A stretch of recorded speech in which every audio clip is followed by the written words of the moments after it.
accept that prize and to give a speech. And Corey Van Huck, who is in the 11th grade at Red Bank Regional High School, he's in the creative writing program. He's from Neptune City. He's also one of the students in our Metro Scholars Program at Two River Theater. I'm associated with Two River Theater as the community relations person, so I'm really proud that Corey to be here with us today to give us his rendition of Dr. King's speech, from his acceptance speech from the Nobel Peace Prize. Corey.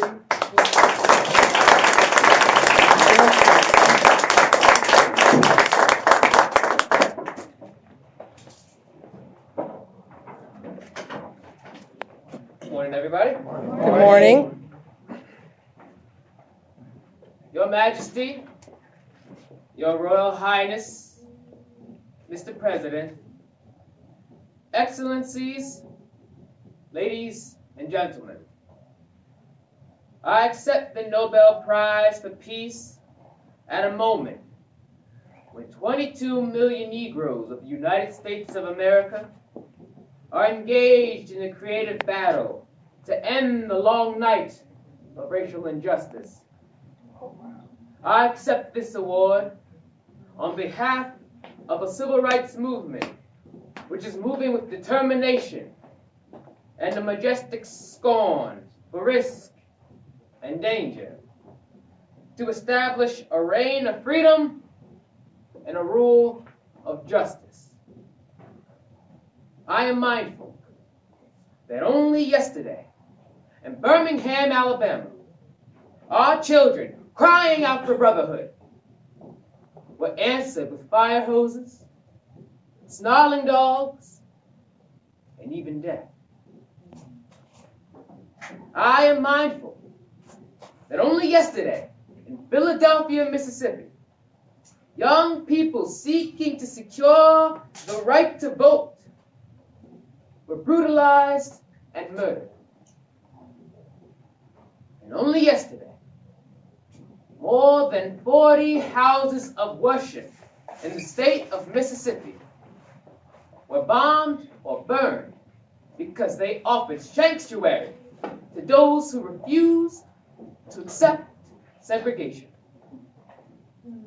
I am mindful that debilitating and grinding poverty afflicts my people and chains them to the lowest rung of the economic ladder. I accept this award today with an abiding faith in America and an audacious faith in the future of mankind. I refuse to accept despair as the final response to the ambiguities of history. I refuse to accept the idea that the isness of man's present nature makes him morally incapable of reaching up for the eternal oughtness that forever confronts him. I refuse to accept the idea that man is mere flotsam and jetsam in the river of life, unable to influence the unfolding events which surround him. I refuse to accept the view that mankind is so tragically bound to the starless midnight of racism and war that the bright daybreak of peace and brotherhood can never become a reality. I refuse to accept the cynical notion that nation after nation must spiral down a militaristic stairway into the hell of thermonuclear destruction. I believe that unarmed truth and unconditional love will have the final word in reality. This is why right, temporarily defeated, is stronger than evil triumphant. I believe that even amid today's mortar burst and whining bullets, there's still hope for a brighter tomorrow.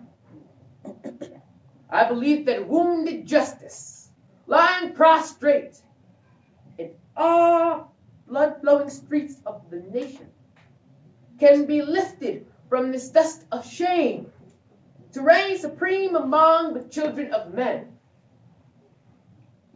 I have the audacity to believe that peoples everywhere can have 3 meals a day for their body, education and culture for their minds, and dignity, equality, and freedom for their spirits. I believe that what self-centered men have torn down, men other-centered can build up. I still believe that one day mankind will bow before the altars of God and be crowned triumphant over war and bloodshed. And non-violent, redemptive good will proclaim the rule of the land. And the lion and the lamb shall lie down together, and every man shall sit under his own vine and fig tree, and none shall be afraid. I still believe that we shall overcome. This faith can give us courage to face the uncertainties of the future. It will give our tired feet new strength as we continue our forward stride toward the city of freedom.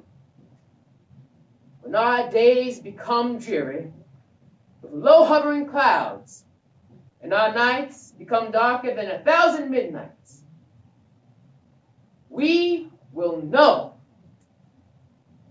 that we are living in the creative turmoil of a genuine civilization struggling to be born. Today, I come to Oslo as a trustee, inspired and renewed with dedication to humanity. I accept this prize on behalf of all men who love peace and brotherhood. I say I come as a trustee, for in the depths of my heart, I am aware that this prize is much more than an honor to me personally. Every time I take a flight, I am always mindful of the many people who make a successful journey possible. The known pilots and the unknown ground crew.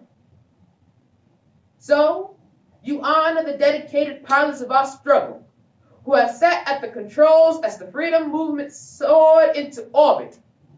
You honor, once again, Chief of South Africa, who struggles with and for his people, are still met with the most brutal expression of man's inhumanity to man. You honor the ground crew, without whose labor and sacrifices the jet flights to freedom could never have left the earth. Most of these people will never make the headlines, and their names will not appear in Who's Who. Yet, when years have rolled past, and when the blazing light of truth is focused on this marvelous age in which we live, men and women will know, and children will be taught that we have a finer land, a better people, a more noble civilization. Because these humble children of God were willing to suffer for righteousness' sake. I think Alfred Nobel would know what I mean when I say that I accept this award in the spirit of a curator of some precious heirloom which he holds in the trust for its true owners. All those to whom beauty is truth, and truth, beauty, and in whose eyes the beauty of genuine brotherhood and peace is more precious than diamonds or silver or gold. Thank you.